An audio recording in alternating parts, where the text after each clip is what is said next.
Hi, welcome back to channel. 6 months ago, I started my journey with the Sony A7Cii II, and today I'm here to share my long-term review of this camera. This review will delve into how the A7Cii II has held up over time, discussing everything from its photo and video performance to the nuances of its features that have stood out in everyday use.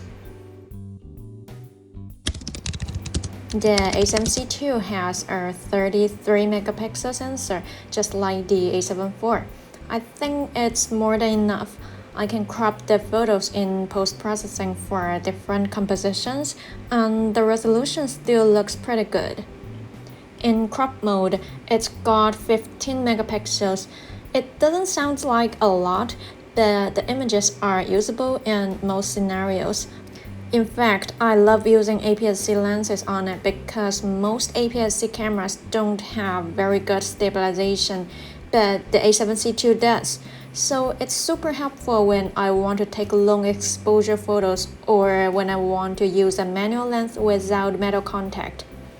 I have made videos about using APS-C lenses on the A7Cii II and also videos comparing full frame and APS-C modes on a full frame camera. So check them out. The links are in the description box. When I use this camera for video shooting, I always shoot with the codec of 10-bit 422.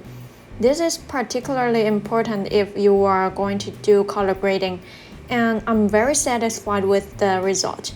This camera also allows installing LUTs, so you can preview and also burn in the LUT that you like in camera. I also like the performance of stabilization. When the standard steady shot is on, there is no crop on the footages at all, and it works pretty well in most situations. But for more challenging movements like walking, you might want to use active steady shot, which will crop in about 1.15 times. It's not a huge crop, and the improvement is noticeable. Even though it's not as good as the ZV-E1's dynamic active steady shot, I think it's already pretty good. For low light photos, I can confidently go up to ISO 5000 without worrying about images being noisy. And like I said, the in-body stabilization works very well. So when it is too dark, I can simply slow down the shutter speed to let in more light. For videos, I did several tests to confirm that S-Log3 on the A7Cii II is just the same as on the A7 IV.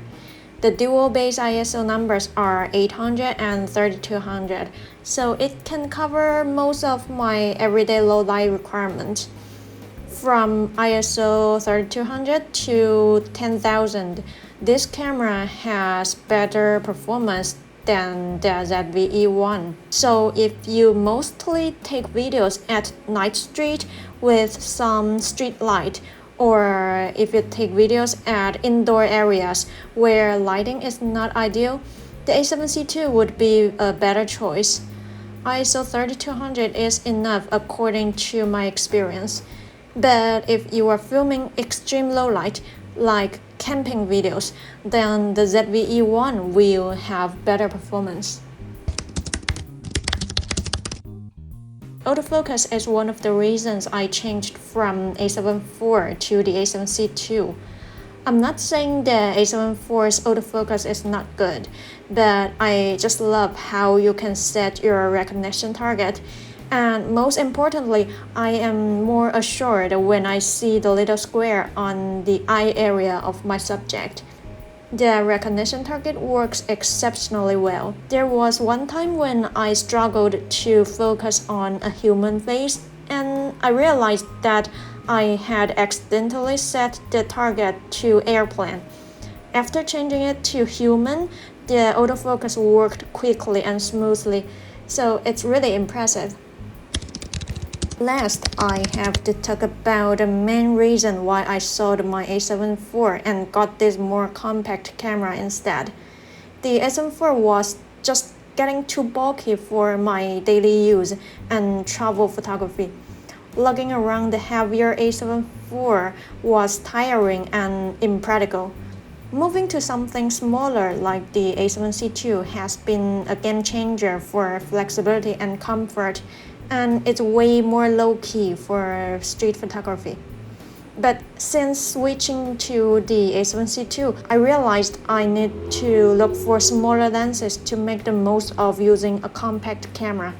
I will make another video about the best lightweight lenses for the A7C II, so keep an eye out for that.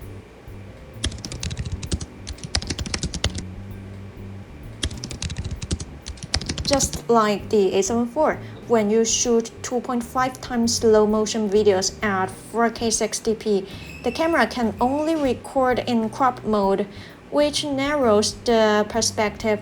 I really hope this can be improved in a future firmware update, but so far there are no rumors about that. On the bright side, when you use an APS-C lens to shoot at 4K 60p, you don't lose anything. Personally, I don't think rolling shutter is a big deal because I normally don't shake my camera that fast, but sometimes it's still an issue. For example, when I am on a fast-moving vehicle or when I'm shooting some fast-moving object. In these cases, I suggest shooting at 60 frames per second in crop mode because it looks much better than at 24 frames per second.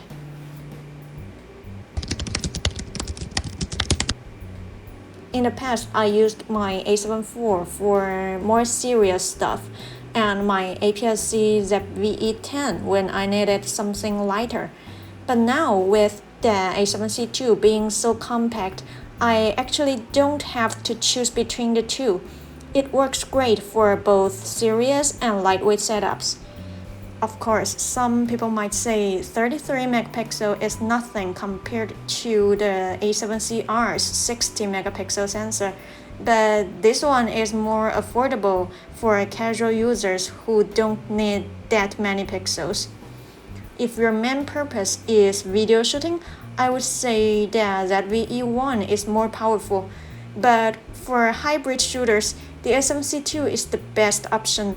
You have a nice viewfinder, a mechanical shutter, and enough resolution for both full-frame and APS-C lenses. The design is also very classic, and you have a lot of customizable buttons. If you can only bring one camera on a long trip, I believe the A7C II can cover everything. Overall, I'm very impressed by what a compact camera like this can do.